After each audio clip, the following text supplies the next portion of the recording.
Thank you, Acting Speaker. I rise today to make a contribution on the Children's Services Amendment Bill 2019. The purpose of this bill aligns the Children's Services Act 1996 with the National Quality Framework. And as previously noted in other contributions, the majority of education and care services in Victoria are regulated under the National Quality Framework. This framework covers long day care, family day care, preschool and outside school hour care services. The remaining services, mostly occasional care services, are regulated under the Victorian Children's Services Act.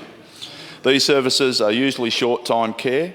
We know that early childhood education is important for development and to give our children the best start in life to achieve through their whole of life's education journey. I think it's important to take some time now to highlight just some of the things that this Andrews Labor government has achieved in the early childhood space. We are, of course, Acting Speaker, known as the education state. And of course, we on this side of the House well know that education doesn't just start when we dress our kids up in their uniforms on the first day of school to start prep. We know that an early childhood education is essential to give every child the best start they need in their education journey. This is important for all children, but of course particularly important in our diverse multicultural community of Victoria. And giving children from migrant and refugee families, like the many families in my electorate of Melton, a quality early childhood education helps those children have the best start in preparation for their primary school education and beyond. It can also help their parents and caregivers connect and be part of their wider community.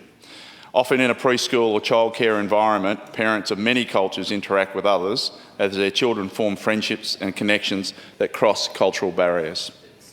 Parents whom were born in the Sudan talk and interact with another parent whose family traced their heritage in Australia back a number of generations at a birthday party of their children's friend whose parents emigrated from Vietnam. The first steps of truly multicultural societies come from understanding others, the seeds of which are often sown when our children start an early education. That's just another reason why this government values this policy area in so much.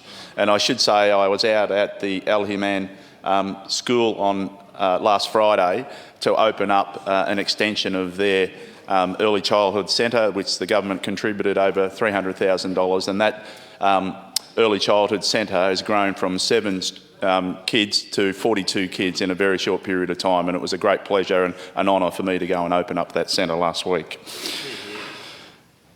The 2019-2020 state budget delivered our commitment to reforming early childhood education with a record $1 billion investment. We well know that this includes more than $880 million to begin the rollout of funded 3-year-old kinder.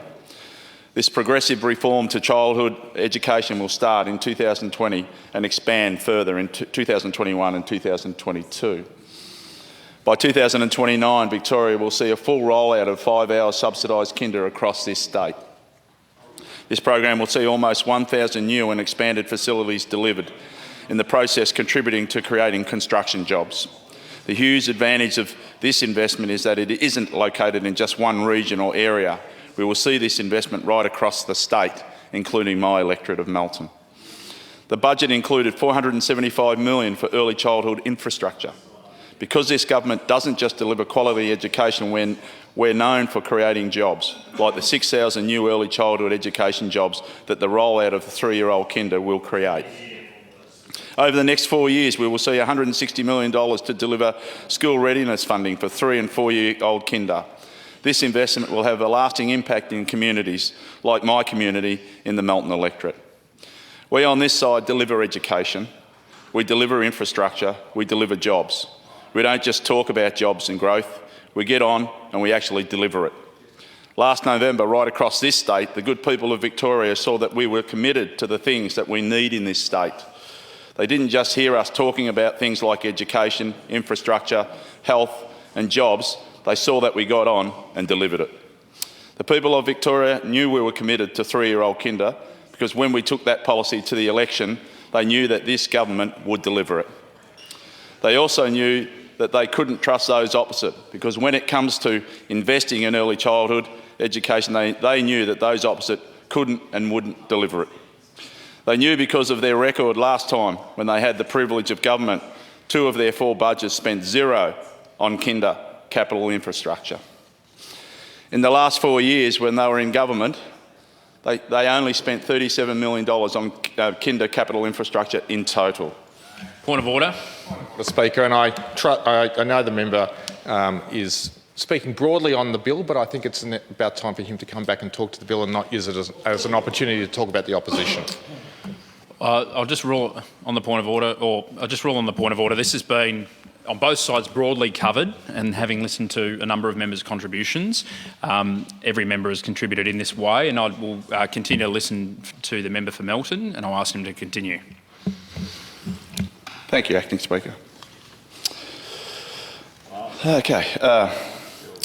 Acting Speaker, to the $475 million set aside by this Andrews Labor government for early childhood education infrastructure in the 2019-2020 state budget. This Minister for Education and this Treasurer actually values the education of the children in Victoria.